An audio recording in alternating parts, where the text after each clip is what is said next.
want to be the best. People tell me all the time, you're too into it, you're too much, don't look like this, don't look like that. I don't ever want to look like you.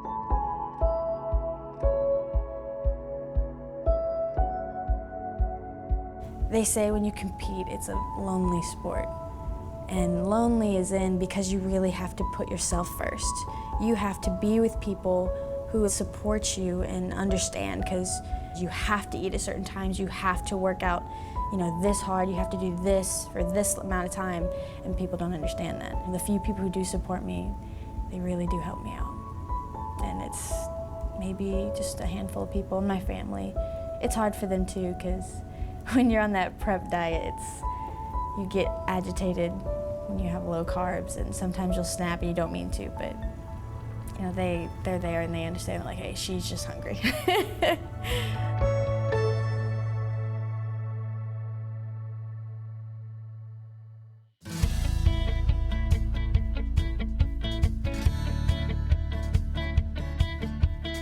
I know I have to work on my shoulders, because going against women in open, they're 24, 25 years old, and they have 5 to 6 years experience that I don't, so their muscles, are bigger.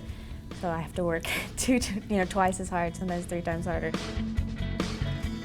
It'll all be worth it in the end. That's what I tell my friends who ask me for advice. Like, man, just stick through it, because once you get that habit down, the easier and easier it gets. If I could just show them themselves in the future, what they would look like, what they would be, how it would change their life, I know that they would keep at it. I've never drank in my whole entire life. I've never smoked anything. And it's crazy, because when I say that, you expect people to be like, wow, that's awesome. But they're like, man, you're not living. All you do is work out. But I am living. It's made me so confident and strong in myself, and it's made me a better person to help other people. And that's really all I want to do. Like I said, to get people to realize that not just competing, but fitness itself is the cure for everything. For depression, it's a big confidence booster.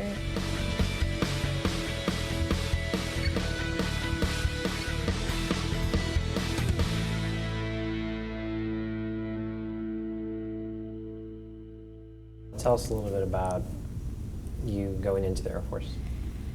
Oh yeah, so I was in high school and I did our JRTC for 4 years, for freshman to senior, and it was Air Force. It was Air Force ROTC, JRTC, and I liked it at first, and I liked the structure it had. It reminded me a lot of competing, because there was no room for slacking up.